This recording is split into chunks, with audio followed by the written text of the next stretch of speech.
बिस्मिल्लाहिर्रहमानिर्रहीम। अस्सलाम वालेकुम। मैं हूं आपका होस्ट चौधरी इरफान ज़हीर और आपको स्पोर्ट्स क्लब में बहुत बहुत वेलकम कहता हूं। नाज़रीन, आज हमारे शो की गोल्डन जुबली है, 50वां शो हम आज करने जा रहे हैं, तो ये बड़ी खुशाइन चीज़ है और इसमें मैं अपनी पूरी टीम को, पब्लिक न्यूज़ को और पर्टिकुलरली स्पेशली आप लोगों का बहुत थैंकफुल हूँ कि जो आप लोग इस शो को देखते हैं और बहुत पसंद करते हैं। खैर, आज के शो में हम काफ़ी कुछ डिस्कस करेंगे। सबसे बड़ी जो टॉप स्टोरी आज की बात करें तो कल सिलेक्शन होने जा रही है चेयरमैन पीसीबी की, उस हवाले से ज़रूर आज डिस्कशन करेंगे। मोस्ट प्रॉब्ली जो नाम हमारे सामने आ रहा है वो रमीज़ राजा का आ रहा है कि वो ही जो है पीसीबी के चेयरमैन होंगे। इसके साथ साथ जो T20 का स्क्वाड अनाउंस किया गया उस पर बहुत ज़्यादा डिबेट हो रही है कि क्या आया ये डिज़र्व करता था स्क्वाड, ये होने चाहिए थे प्लेयर। उस पर कुछ नाम है, उस पर आज डिटेल में डिस्कशन करेंगे। फिर बाबर आजम ने भी रिजर्वेशन शो की उस पर कि ये लड़के जो सिलेक्ट किए गए इनमें मेरी राय शामिल नहीं थी। उस पर भी आल-दो के तरदीद आ चुकी है वसीम खान जो CEO है पीसीबी के, उनकी जानिब से, बट इस पर भी एक लंबी डिस्कशन आज करेंगे। और इसके साथ साथ कोचेस का रेजिग्नेशन जो है वो बहुत इंपॉर्टेंट एक क्वेश्चन मार्क पीसीबी के पूरे स्ट्रक्चर के ऊपर छोड़ गया कि इस तरह आप जब लोगों को लेके आते हैं, कुछ अर्सा काम करते हैं, फिर वो चले जाते हैं, तो अकाउंटेबिलिटी का सिस्टम किधर है? कौन से लोग होंगे जो उनसे पूछेंगे कि आप किस तरह लेके आए और किस तरह ये लोग चले गए? खैर, ये भी बड़ी एक लंबी डिस्कशन है। इन सब से आज हमारे साथ डिस्कशन करने के लिए जो आज गेस्ट हैं बहुत ही स्पेशल हैं। मेरा ख्याल है वो किसी तारफ़ के मोहताज नहीं है। पाकिस्तान के एक्स क्रिकेटर, टेस्ट क्रिकेटर भी रहे, बॉलिंग के अंदर उनका जो नाम है वो हम सब जानते हैं, बहुत आउटस्टैंडिंग है। और उसके साथ जो उनकी आजकल जो शोहरत है वो लाहौर कलंदर की एसोसिएशन है, जो उनकी बॉन्डिंग उनके साथ है वो बहुत लंबी चलती जा रही है। मेरा ख्याल है आप सब पहचान के होंगे, the one and only Aqib Javed. बहुत शुक्रिया आकिब भाई, आपने टाइम दिया। आज शो हमारा 50th शो है। मैंने अपना इस शो का पहला भी आपके साथ ही किया था। अच्छा। तो माशाल्लाह 50th भी आपके साथ, गोल्डन जुबली भी आपके साथ ही सेलिब्रेट करें और होपफुली कि 100 भी इंशाल्लाह ताला आपके साथ ही करेंगे। जरूर। एक लकी चार्म आप हमारे साथ हैं। अच्छा, जैसे मैंने इंट्रो में कहा कि काफ़ी कुछ इस वीक में हुआ। सबसे पहले चेयरमैन पीसीबी की बात कर लेते हैं। तीसरा प्रॉब्ली ये ऐसा चेयरमैन आ रहे हैं जो क्रिकेटर हैं। तो रमीज़ राजा के साथ आप खेले भी, वो चीफ एग्जीक्यूटिव भी रहे पीसीबी में। इस डिसीजन को कैसे देखते हैं? क्योंकि बड़ी कॉन्ट्रडिक्शन आ रही है। कुछ मेरी लोगों से क्रिकेटर से बात हुई, कुछ शाइन कह रहे हैं, कुछ कहते हैं कि ये तो एडमिनिस्ट्रेशन की जॉब है, इसमें क्रिकेटर की ज़रूरत नहीं थी। तो वो तो एडवाइस लेके क्रिकेटर्स के साथ नीचे उन्होंने इतनी लंबी लॉट रखी होती है, चेयरमैन सिलेक्शन कमेटी और कमेटी भी बनाई हुई है, तो उनको ज़रूरत नहीं है कि क्रिकेटर होना लाजमी है। आपका क्या स्टांस है सर इसमें? देखिए, सारे सिलसिले में इम्पोर्टेंट क्या है जी, वो है क्रिकेट जी। क्रिकेट बोर्ड का जो असल काम है वो है इस क्रिकेट को आगे बढ़ाना, इसके सिस्टम को फैलाना। ठीक है, यही है ना मकसद? तो बिल्कुल। अब उसके बाद ये बाकी चीज़ें आ गई, जो कमर्शियल्स आ गई, आपकी टीवी राइट्स आ गए, आईसीसी के जो मामलात होते हैं वो भी आ गए, तो वो भी तो बेस्ड ऑन क्रिकेट ही है ना। बिल्कुल। तो जब आपका फोकस क्रिकेट से हटेगा तो आज जो हालात है ऐसे ही आने थे। ऐसे ही हमारे साहब थे, उनका फोकस क्या था? कभी कहते हैं हम क्रिकेट वापस लेके आ गए, टीमें आना शुरू हो गई। ये आपका काम ही नहीं है। ये तो काम है इस मुल्क की जो सिक्योरिटी की अदारे हैं जी, ठीक है, और या मेहरबानी दहशत गर्दों की कि वो बाज आ गए। इसमें चेयरमैन कैसे क्रेडिट तो वैसे चले आके भाई दे सकते हैं हम कि चले, लेकिन ये क्रेडिट का क्रिकेट से कोई ताल्लुक नहीं। अच्छा, असल में जिसका फोकस क्रिकेट होगा जी, क्रिकेट को वही फायदा पहुंचाएगा। मैंने भी साथ खेली भी, अलाइड बैंक में भी हम साथ रहे, वहाँ भी एडमिनिस्ट्रेशन में 7-8 साल काम किया, फिर कमेंट्री में आ गए, फिर चीफ एग्जीक्यूटिव भी बने। और वो एक दौर था तोकीज़ या और रमीज़ राजा के होते हुए वो सारी जो एकेडमीज़ का जाल था, NCA जो है वो तब सारी चीज़ें बनी। ठीक। तो मकसद ये है कि अगर आपका क्रिकेट फोकस है तो आप क्रिकेट के लिए कुछ ना कुछ छोड़ के जाओगे। ठीक है। तो मैं तो इसको बहुत पॉजिटिव समझता हूँ, क्योंकि मुझे तो पता है, मैंने तो काम किया उनके साथ, और जिस लगन से, जिस तरीके से, मुझे आज भी याद जब मैंने ताले खोले थे NCA के और पहला एक प्रोग्राम डिज़ाइन किया था। बिल्कुल। तो हमारे लिए NCA तो एक अपने घर से भी ज़्यादा अजीज़ है। एग्रीड। और वो रमीज़ राजा के लिए भी उतने ही अजीज़ है। उसमें एक आके भाई, एक कई जो उनको नहीं एग्री कर रहे कि रमीज़ राजा को नहीं होना चाहिए, वो उनकी जो स्टेटमेंट थी ना बिग 3 के हवाले से, शायद आपकी नज़रों से भी गुजरी हो कि उन्होंने कहा पाकिस्तान को सरेंडर कर देना चाहिए, बिग 3 है, भारत ने अगर इम्पैक्ट आ रहा है, पैसे जनरेट कर रहा है, तो पाकिस्तान को सरेंडर करके उनकी बात मान लेनी चाहिए। उस पर एक बड़ा एक हल्का ऐसा था जो इस पर रिएक्ट किया कि ये भारत की तरफ क्यों बेंड हो रहे हैं और अपनी क्यों टिल्ट दिखा रहे हैं, शायद उधर वो कमेंट्री करते हैं, शायद ये रीज़न है। तो उस पर क्या आपका स्टांस है? देखिए, वो एक ऐसी स्टेटमेंट है जो उस हालात में दो ही चीज़ें हो सकती थी। या आप कहते हैं कि जी आप लड़ पड़ो जी, या आप कहते हैं कि यार हमेशा से एक चीज़ देखिए, ये जो दो चीज़ें हैं ना, पाकिस्तान और इंडिया के जो पॉलिटिकल हालात हैं जी, वो हमारे जो स्पोर्ट्समैन है ना उनके लिए मायने नहीं रखते। ठीक, देखिए मैं आज भी कहता हूँ कि पाकिस्तान इंडिया से बड़ा तो कोई मैच ही नहीं होता, ऐसा ही है। तो वो होना चाहिए। इवन चैंपियन ट्रॉफी का फाइनल जो था, सबसे बड़ी व्यूअरशिप। पॉलिटिक्स जिनका काम है वो करें, ठीक, सरहदों की हिफाजत जिनका काम है वो करें। स्पोर्ट्समैन का इस मुआशरे के अंदर रोल ही डिफरेंट है जी, उसने लोगों में खुशियाँ बांटनी है, उसने लोगों के अंदर एक एक्साइटमेंट लेके आनी है, एक पॉजिटिविटी लेके आनी है। ठीक। तो हम सारे के सारे अपने अपने रोल में रहते हुए अगर कोई बात करें ना तो फायदा उसी का ही है। ठीक है। तो आई डोंट नो लोग उनको किस अच्छा, हवाले से क्रिटिसाइज करते हैं। अच्छा, इसमें एक जो चीज़ मेरा ख्याल है जो सबसे बड़ा चैलेंज होगा, वो जो अभी जो करंट डोमेस्टिक स्ट्रक्चर आ चुका है, डिपार्टमेंटल क्रिकेट को बैन करके रीजनल क्रिकेट हमारी ला दी गई है, तो इस पे क्या देखते हैं कि क्या अब ओबियसली खान साहब उनको लेके आए और खान साहब का विजन है पुराना बचपन से कि ये स्ट्रक्चर होना चाहिए, ये पिछली जो बोर्ड था वो तो नहीं कर पाया, तो आपको क्या लगता है कि ये रमीज राजा कर पाएंगे इसको इम्प्लीमेंट? देखिए, अब देखना तो ये है कि वो इसको किस तरह से लेते हैं। खान साहब के तो क्लियर कट है कि यही चलेगा, ये 6 है, इनको आप चलाओ। ठीक।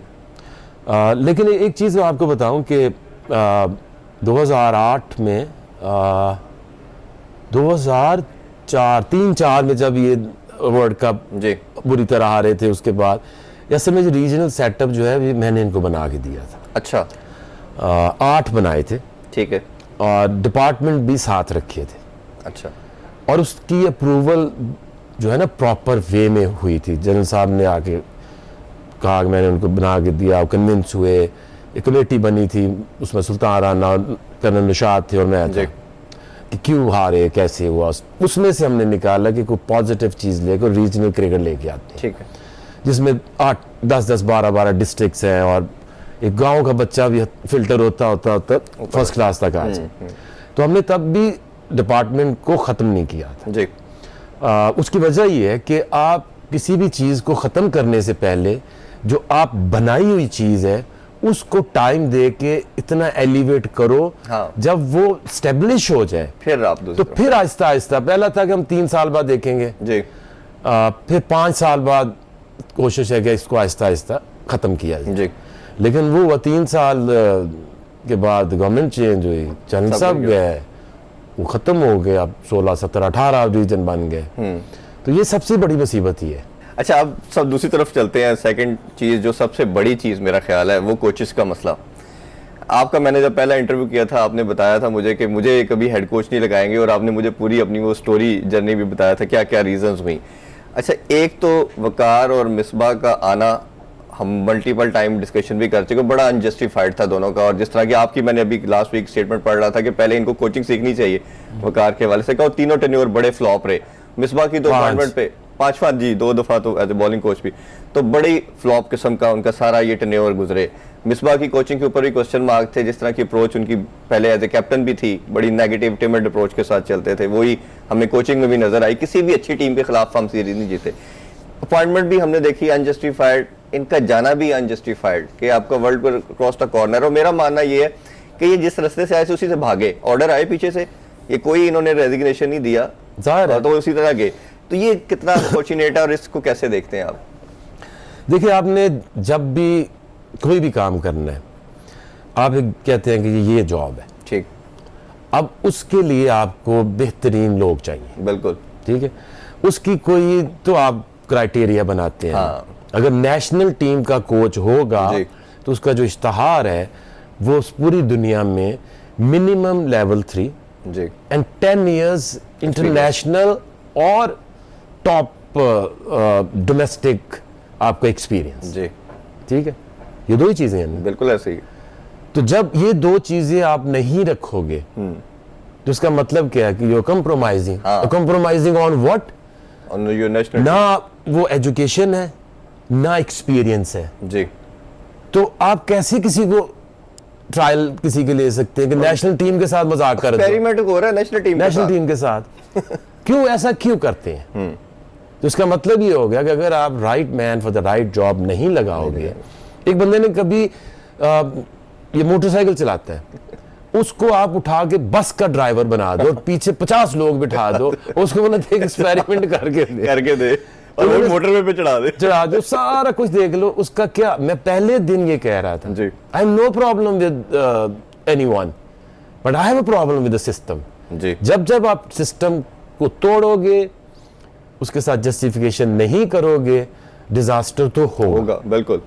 तो यही हुआ। अब वो रहते भी तो क्या रहते, हाँ। क्योंकि अब वो कह रहे हैं कि जी मुझे शोएब मलिक चाहिए, ये बाबर आजम भी कह रहा है मुझे शोएब मलिक चाहिए। ये कप्तान और हेड कोच दोनों ही थे ना जी। किस लिए चाहिए?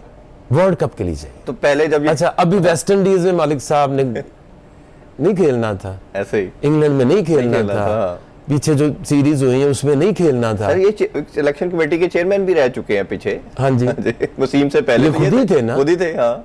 तो इन्होंने असल में ये जो माइंडसेट है ना जी, ये आज भी उधर खड़े थे। जो बंदा पहले दिन आके पहली टीम बनाता है ना, इन्होंने 2.5 साल बाद भी जो टीम बनाई उसमें और उनकी पहली टीम में कोई फर्क ही नहीं, कोई फर्क नहीं है, बिल्कुल ऐसे ही। और इतना कुछ अफरा तफरी डाल दी है ना, प्लेयर को पता है कि मैं अच्छा हूं कि मैं बुरा हूं, बिल्कुल, क्योंकि उसको आजमाया ही नहीं है ना। बगैर कुछ किए लोग आते हैं और बगैर कुछ किए चले जाते हैं, फिर आ जाते हैं। ऐसे ही, बिल्कुल ऐसे ही। Where is a process.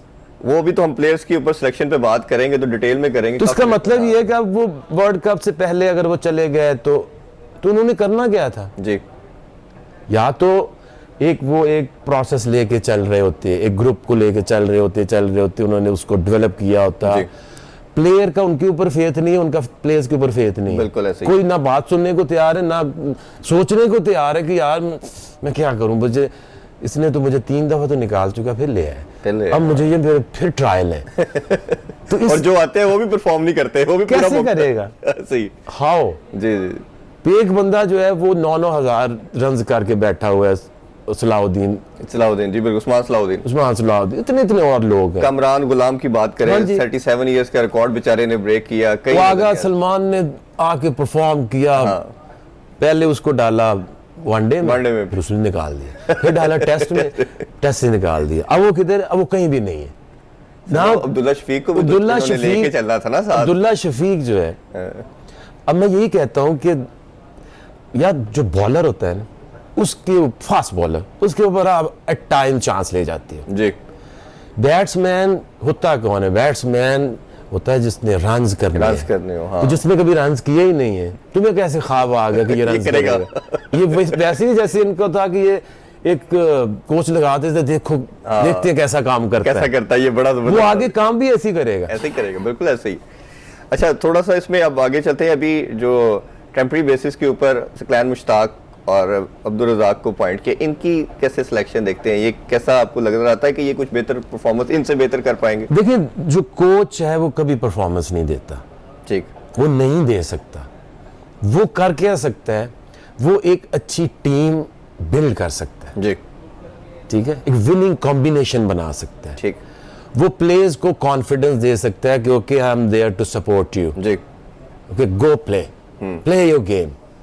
जो गालियों मैं खाऊं, मैं खा नहीं रहा लाहौर कलंदर की, बिल्कुल ठीक है। कभी किसी प्लेयर को पॉइंट आउट किया? बिल्कुल ऐसे ही है भाई, आपको बिलीव है करते हैं, आप ऑन करते हैं अपनी, कितनी जो इस दफा भी हम टीम बनाते हैं वो सबसे पहले फेवरेट वही होती है, ऐसे ही। तो इसका मतलब है कि आपने जो ड्राफ्ट में डिसीजंस लिए और उसके बाद जो आपने 11 के डिसीजंस लिए वो सही हैं। अब उसमें मेरी परफॉर्मेंस का ना तो मैं बॉल कर सकता ना बैटिंग कर सकता, ऐसे ही। तो प्रोसेस एक होना चाहिए। आपने जिसके ऊपर बिलीव किया है, आपने उसको प्लेयर बना के छोड़ना है।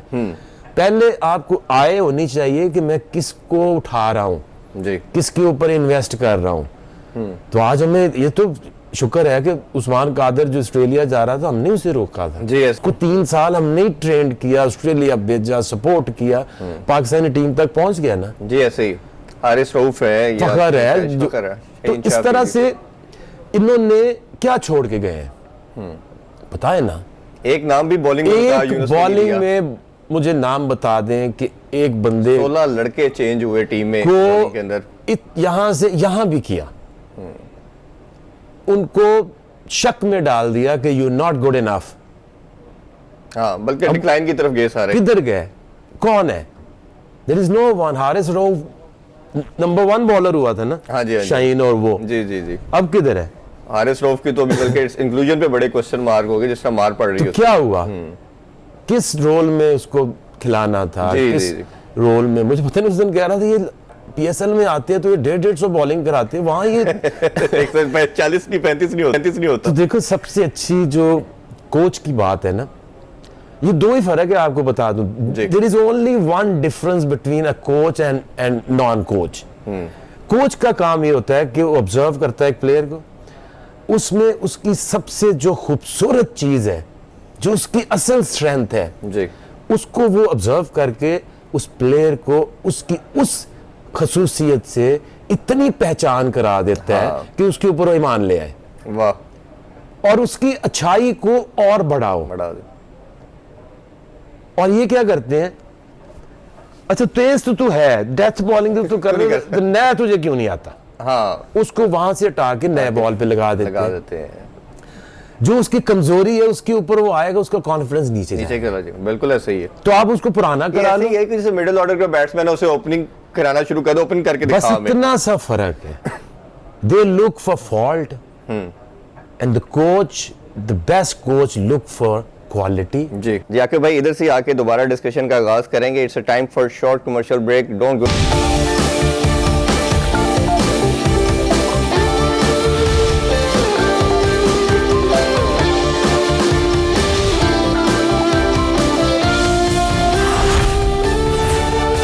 Welcome back in sports club. आकर जो है मजीद कुछ क्वेश्चन करते हैं, और मेरा मानना आकर भाई ये है कि इस लेवल पे आके कोचिंग होती भी मैन मैनेजमेंट है, थोड़ा ऑर्गेनाइज करना है। कोचिंग तो अंडर 19 पहले कर रहा है, जो सीखना था उसने। कोच का कोई काम नहीं है डेवलपमेंट से, ठीक है।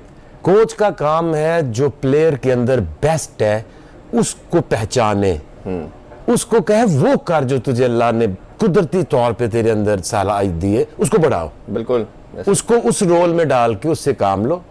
बाकी 10 साल बाद वकार ने भी नया बॉल सीख लिया था, तो हारिस रऊफ भी सीख ले। उसको पहले वो तो एग्जीक्यूट कराओ जो उसके अंदर सबसे अच्छी चीज है। जी जी जी जी। अच्छा, थोड़ा सा इसमें ये बताइए, अभी मेरे तो रिसोर्सेज के मुताबिक यही है कि इंटरनेशनल ये कोच की तरफ जा रहे हैं, लोकल प्लेयर की तरफ नहीं जाएंगे। तो उसमें 2-3 नाम आ रहे हैं, पीटर मोर का नाम आ रहा है, फिर टॉम मोडी का आ रहा है, वॉटमोर को भी थोड़ा कंसीडर किया जा रहा है। लेकिन मेरा अपना मानना है कि Andy flower is the number 1 choice. मेरी एंडी फ्लावर से भी बात हुई थी, बट वो इंटरेस्टेड नहीं लग रहे। वो is more interested in the coaching और वो कमेंट्री वगैरह में, क्योंकि वो कह रहे थे कि मेरा फैमिली को मैं टाइम ज़्यादा देना चाह रहा हूँ और मैं उसमें इंटरेस्टेड नहीं हूँ। मेरा ख्याल अगर वो आ जाए तो बेहतर ऑप्शन है, या गैरी क्रिस्टन एक मुझे लगता है एक ऐसा नाम है कि जो लेकिन सबसे जरूरी तो काम ये है कि आपने उस कोच से काम क्या लेना है। जी, पहले आपको पता होना चाहिए। ये कोच को मैं बुलाऊंगा तो उसको मैंने कहना है कि भाई हमारी प्रॉब्लम 1 2 3 है, इसको तू क्या करेगा, कैसे करेगा? डेवलपमेंट तो तू नहीं करेगा, तू तो मैनेज करेगा एक ग्रुप को, हाँ। इन लड़कों को। लेकिन चीफ सिलेक्टर के साथ तू किस तरह कोऑर्डिनेट करके, हाउ डू यू नो कि कहाँ क्या टैलेंट है, पाइपलाइन कितने लड़के पीछे आ रहे कोई है नहीं है, कौन है, और उनकी डेवलपमेंट क्या है। जी, ये पाकिस्तान में कोचिंग करना आसान बात नहीं है। ठीक है। एक तो यहाँ का इन्वायरमेंट, यहाँ बोर आता है, तंग होता है, ठीक है, और दूसरा ये कि उसको भी पता है कि 1 सीरीज 2 सीरीज से ज्यादा बर्दाश्त नहीं है किसी को, ऐसे ही है। लेकिन मैं ये कहता हूँ कि आप रखने से पहले आप खुद सोचें कि वो कौन से 1 2 3 पॉइंट्स हैं जो आप समझते हैं कि हमारी क्रिकेट के लिए वो पिलर्स हैं। जैसे मैं समझता हूँ जी कि मुझे अगर मशवरा करेंगे तो मैं तो ये कहूँगा कि सबसे पहला पिलर आपके क्रिकेट बोर्ड की रिफ्लेक्शन होनी चाहिए इंटेग्रिटी। ठीक। No tainted, no fixers coming back in the team, बिल्कुल ठीक। Clear, loud, done. हाँ, तो आपकी इंटरनेशनली हर मुल्क के अंदर recognition लोगों की एक रिकग्निशन बनेगी। जी। दूसरा आपने ये करना है कि मॉडर्न डे क्रिकेट, ना बड़ा अच्छा लफ्ज है बट वो है क्या? है क्या? वो है आपने फिटनेस के ऊपर कंप्रोमाइज नहीं करना। जैसे अभी नो बात करेंगे शर्जील, हम। नो आजम आजम खान, खान, हाँ उनको बोलो कि लोग दीज आर स्टैंडर्ड्स, जी। हमने नहीं कंप्रोमाइज करना। आप नहीं हो फिट तो फिट होके आ जाओ। हाँ बिल्कुल ठीक है, इसमें कोई वाई यू दूसरी- इन हरी? जी बिल्कुल ठीक बात है, this is the basic criteria. तो दो चीजों पे कंप्रोमाइज हुआ ना, हाँ, इज्जत ना रही, ना हमारे कोई फिटनेस के स्टैंडर्ड्स रहे। ठीक। ठीक है। तीसरी चीज है कि आपने एक कंसिस्टेंसी से फैसले लेने हैं। आपने वो कोशिश करनी है कि कौन सी विनिंग टीम होती है जो एक group longer period of time के साथ एक कप्तान के अंडर खेलते हैं। जी वो है 90s। जी, अभी तक याद है ना बिल्कुल बैटिंग ऐसे- ऑर्डर, बिल्कुल ऐसे ही है। लोग नीचे रन्स कर कर मार जाते थे लेकिन ऊपर मियां दाद बैठा था, जी, जी, उधर सलीम मलिक बैठा था, उधर सईद अनवर था, आमिर इंजमाम सुहेल था, था, इंजमाम था, इजाज था। जी जी जी। तो अब किधर है वो? अब तो नाम ही हमारे पास दो है, और रिजवान की भी 1 साल की हाँ, इसी परफॉर्मेंस साल है। में परफॉर्मेंस आई। बाबर है एक आपका इंटरनेशनली रिकग्नाइज्ड बैट्समैन, बैट्समैन ऐसे ही और कौन है? कोई नहीं है। है ही नहीं। तो ये वो छोड़ के गए हैं और इसको बिल्ड करना है। और ये भी आकिब भाई कमोडिटी पिछली मैनेजमेंट की थी, इन्होंने तो प्ले नहीं किया, वो तो बने हुए थे तो कंटिन्यू कर गए थोड़ा। हाँ। इन्होंने तो एक प्लेयर भी नहीं देखो ना develop कि किया। वो तो फिर भी कुछ ना कुछ देगा आपको। मिकी दे गया, कुछ दे गया, जो एक बिल्कुल देगा। प्रोफेशनल होगा ना, जी, जी, जी, वो जी। आपको कुछ ना कुछ अपना निशान छोड़ के जाएगा। सर 2 साल नंबर 1 T20 में, चैंपियन ट्रॉफी टेस्ट में चौथे नंबर पे, हाँ। इससे ज्यादा क्या एक टीम और आपको वो क्या दे के गया? वो आपको एक लॉट दे दे गया। बिल्कुल ऐसे ही है। बाबर आजम को उसने इस्लामाबाद के बेंच से उठाया, उसको ओपन कराई, उसको पाकिस्तान टीम में उसने T20 में ऊपर खिलाया, उसको कॉन्फिडेंस दिया, उसको प्लेयर बना दिया। ऐसे ही ठीक है। है। मैं ना अभी 2016 की बात बता रहा हूँ। मैं अक्सर मेरी मुलाकात होती थी ग्रांड फ्लावर और इनसे, मिकी आर्थर से, तो मुझे 2016 में बताया उन्होंने। मैंने पूछा कि पाकिस्तान नेट हो रहा था कैंप में, कौन से आपके बेस्ट लड़के पाकिस्तान के हैं? उन्होंने कहा जी 2 आपके पास लड़के हैं जो पाकिस्तान का फ्यूचर है। नंबर 1 बाबर आजम, उस टाइम बाबर आजम टीम में भी नहीं था। और दूसरा उन्होंने कहा समी असलम, ये आपका फ्यूचर है, जो आप इन पे 2-3 प्लेयर ही होते हैं ना जी, बाकी तो चलो स्पोर्टिंग रोल में आ जाते हैं, ये आपका फ्यूचर है और इन पे आप पाकिस्तान को एम्फेसाइज करना चाहिए। अच्छा, बाबर आजम को प्लेयर बनाया उन्होंने, तीसरा नंबर दिया, शान को बनाया, शान को भी बनाया, इवन बनाया, बिल्कुल बनाया। तो शादाब को बनाया, हसन अली को, माद को, फखर को अगर वो ना होता है फखर ना बनता। बिल्कुल ऐसे ही है कि आपने प्लेयर से बात की, तेरा कौन सा नंबर है, हम तुझे देते हैं, you are there at that place, कोई रिप्लेस नहीं करेगा। देखो एक ग्लिम्पसेस नजर आते हैं ना एक प्लेयर के अंदर, ऐसे ही है, और आपने परफॉर्म भी किया होता ऐसे ही है। है। फिर आपने इंजमाम जैसे खान साहब ने बनाया, कोई दुनिया का कप्तान इंजमाम को नहीं बना सकता। बिल्कुल ठीक बात। वो कहते मैंने नहीं खेलोगे तो तुम खेलोगे। This is the confidence you should have on your players. ऐसे ही है। तो मुझे ना एक बंदे ने बड़ा प्यारा वाकया बताया कि इंजमाम की पहली मीटिंग जब हुई ना खान साहब के साथ, तो जो बंदा उनके साथ थे वो मेरे एक दफा मुलाकात होगी कोई कोच से मुल्तान के, तो कहते कि हाफ एन आवर इंजमाम को वो यही कहते रहे कि तुम दुनिया के नंबर 1 बैट्समैन हो। इंजमाम अभी टीम में भी नहीं आया था। तो इंजमाम ने वापस जब उनके घर से बाहर निकले, उन्होंने कहा यार इनको क्या हो गया कप्तान को, मैं तो खेले ही कभी नहीं, मुझे लगता है इनको कुछ हो गया है, मतलब ये मुझे कही जा रहे हैं, मैं तो प्लेयर ही नहीं हूँ। तो उन्होंने फिर बाद में कुछ साल बाद खान साहब से पूछा, उसने कहा इसको मैं कॉन्फिडेंस दे रहा था, ये अपना माइंड तो पहले एक्सेप्ट करे कि मैं हूँ कुछ, मैं हूँ समझ ही नहीं रहा, इसको पता ही कुछ नहीं, ये अपने आप को भी गली के लेवल पे समझ रहा है। तो इसका कॉन्फिडेंस कैप्टन ऐसे बिल्ड करता है। तो कैसे आप बनाते हैं इंसान को बनाते हैं। जी जी जी। अच्छा, थोड़ी सी आप डिस्कशन, जो T20 स्क्वाड हुआ, अनाउंस हुआ, उस पर बहुत ज्यादा रिजर्वेशन है।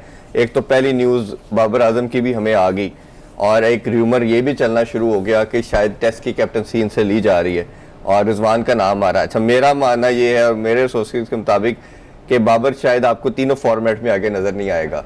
और जो नाम है सारों को तो डिस्कस नहीं करते, मेन प्लेयर्स को भी हम डिस्कस कर लेते हैं, जिसमें हम सरफराज की बात पहले इस पे कर लेते हैं बात कि एक तो बाबर को आप कैसे देख रहे हैं साल डेढ़ के अंदर प्रोग्रेस करता हुआ एज ए कैप्टन, और उसकी अपनी जो परफॉर्मेंस के साथ T20 की हम मेनली आज बात करेंगे कि मेरा मानना यह है कि इसका स्ट्राइक रेट का बड़ा मसला है दोनों का, रिजवान का भी, कि आप 10-15 ओवर तक तो दोनों आउट ही नहीं होते, ठीक है। आपने अगर 120 बॉलें खेलनी है T20 के अंदर, 70-80 बॉलें ये दोनों खेल जाते हैं। अब 70-80 बॉल खेल के 10 ओवर में बाउंड्री छक्का मारती कोई नहीं दोनों ये। बाकी टीमें 170-80 के उनके बैट्समैन स्ट्राइक रेट पे खेल रहे हैं, इनका स्ट्राइक रेट पहले 110 से 15 तक होता है पहले 5 ओवर में, फिर 130 पे मैक्सिमम जाते हैं, वो भी 10 ओवर के बाद या 8वें-9वें ओवर के बाद। और फिर ये अगर बहुत अच्छी बैटिंग ट्रैक है तो 135-140 तक, इससे ऊपर नहीं जाते ये लोग।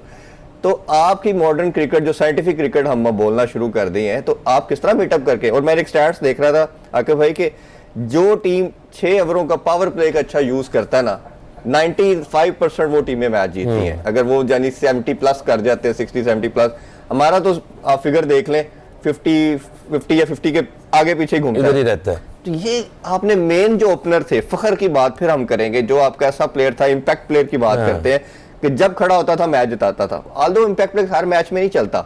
मैंने बल्कि प्रेस कॉन्फ्रेंस में भी मोहम्मद वसीम से यही क्वेश्चन किया कि आपने मिडिल ऑर्डर के लिए शेप को नहीं डाला, फखर को कैसे आप कंप्रोमाइज कर सकते हो। शर्जील पे डिबेट हम कर सकते हैं कि उसकी फिटनेस के इशू है, तो आपने मेन ओपनर को हटा के इनको लगा दिया, तो ये इंपैक्ट प्लेयर कैसे हैं दोनों? तो उन्होंने फिर बात का आंसर जो दिया वो सबने सुना, तो कैसे देखते हैं? अब देखिए ना, आपने कह रहे हैं टीम कैसी है जी, इन्होंने वो कुछ कर दिया है कि आई स्वेयर अगर मुझे भी आप कहो ना कि तुम टीम बनाओ, इस वक्त मैं नहीं बना सकता। ठीक, क्योंकि मैं कोई परफॉर्मेंस देखूंगा, कोई कंटिन्यूटी देखूंगा, क्या देखूं? क्या देखो? इफ्तिखार को देखूं या आसिफ अली को देखूं या किसको देखूं, ठीक, या आजम खान को देखूं? अब सिर्फ आएंगे अभी तो उसको देखेंगे। देखिए फखर तो T20 से कैसे बाहर हो सकते हैं? बिल्कुल ऐसे ही। आपने उसके साथ वो जुल्म किया इंग्लैंड के अंदर, उसको हमने 4 पे भी खिलाया, उसको 5वां छठे नंबर पे 3 बॉलें दे रहे हैं, 10 बॉलें दे रहे हैं और कह रहे हैं उसने परफॉर्म नहीं किया। मतलब after the press conference Wasim साहब सेड, मैंने कोशिश की आज वैसे कि हम शो में उनको भी ले लें और हम मिलके उनसे ये क्वेश्चन करें और पूछते जाएं, लेकिन वो नहीं आ सके, जो भी उनकी देखिए क्या जस्टिफिकेशन है ही कोई नहीं, है कोई नहीं। क्यों निकाला था, क्यों लाए हो आजम खान को आप टीम में डाल रहे हो? 6 स्कोर टोटल, किस बेस पे? हाँ, PSL में 150 से 3 सालों में ऐसी तो परफॉर्मेंस वो किधर करता है? अच्छा, उन्होंने आजम का जवाब ये दिया कि ये आपका सेकंड कीपर है, तो उसने कीपिंग तो कभी की नहीं है।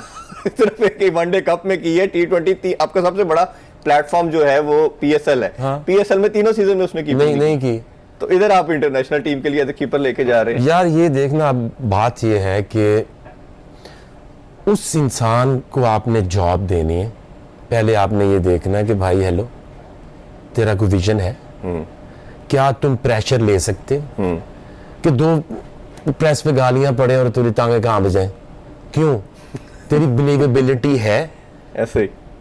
क्या तू अपने आप पे भरोसा कर सकता है कि तुम खड़े रहोगे? जी जी, तो इनका तो है ही कुछ नहीं।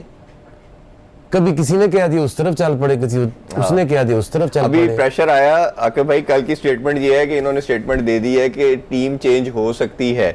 ये एक वीक भी अपनी बातों पे खड़े नहीं हो सके। हाँ, अब कल की स्टेटमेंट तो डर क्या है कि मेरी नौकरी चली जाए? सबसे पहले उस इंसान को नौकरी पे रखो जिसको नौकरी का डर ना हो, फिर वो काम करेगा खुल के।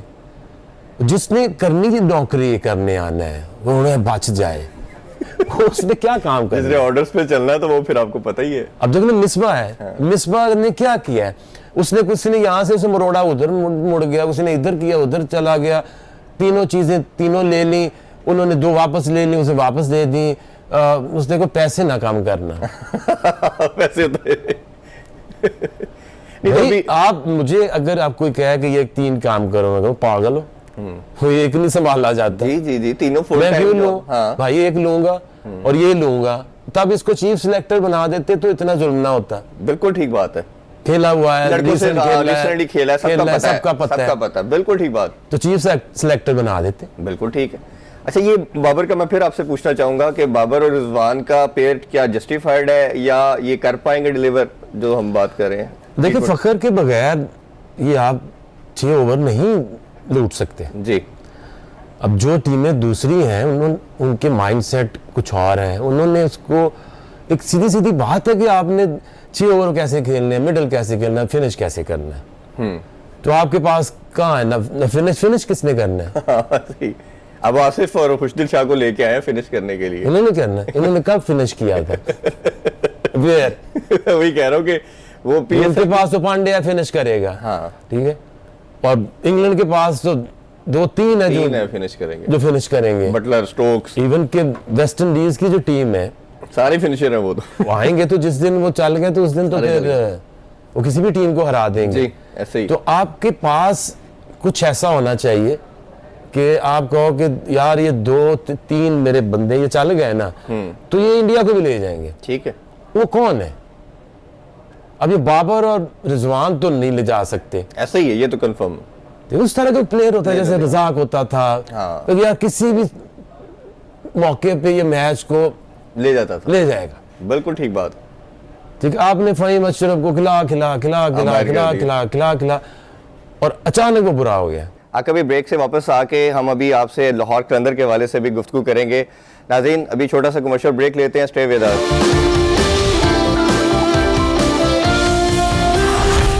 Welcome back in sports club. अभी कुछ मजीद डिस्कशन करते हैं।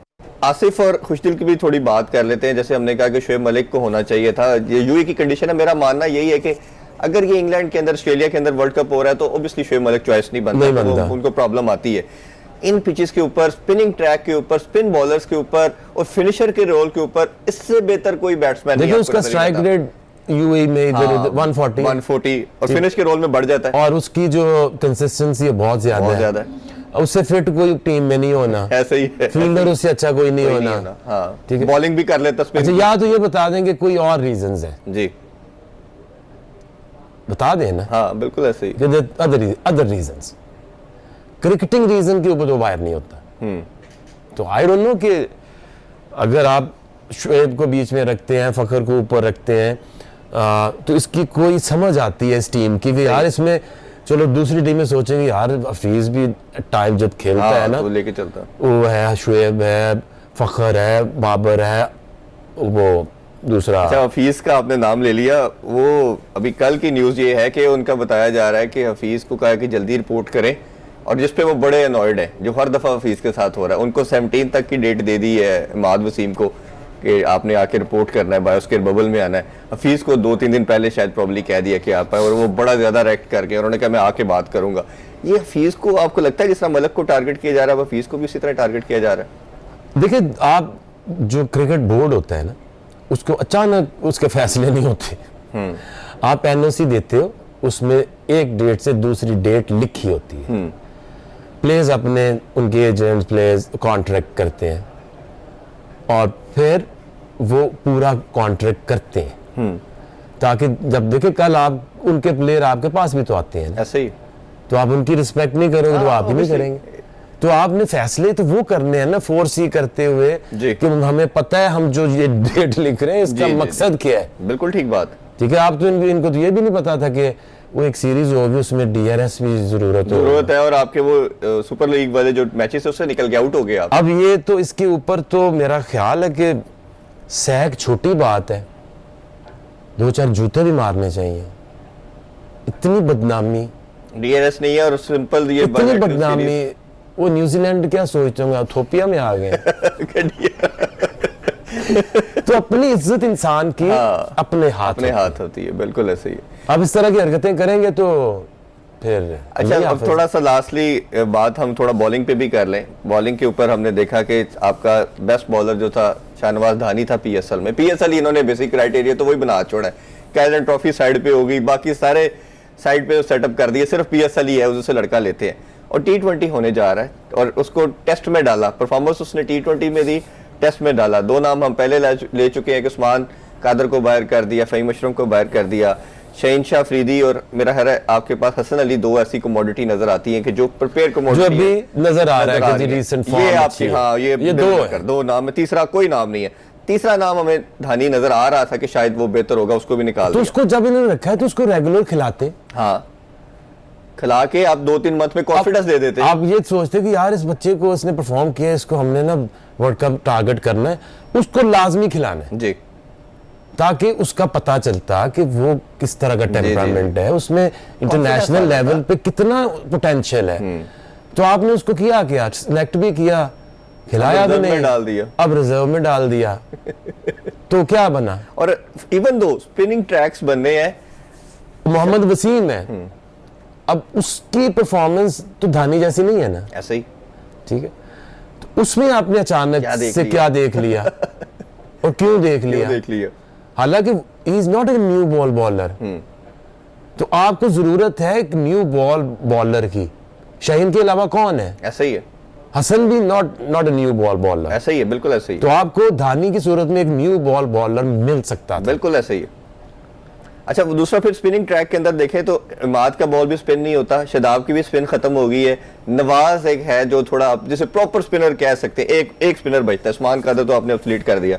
अच्छा, दूसरा आ जाए तो फास्ट बॉलिंग के अंदर हम जैसे बात करें, एक आपको चाहिए था सीनियर प्रो, चाहे आप वहाब लेते या अमर लेते, मेरा मानना है वहाब ज्यादा एक्सपीरियंस है, पेस भी इंटैक्ट है, उसका भी रिसेंट फॉर्म भी अच्छी है और वर्स्ट स्विंग भी करता है, न्यू बॉल भी कर लेता है, तो ये इन दोनों के ना इंक्लूजन को कैसे देखते हैं आप?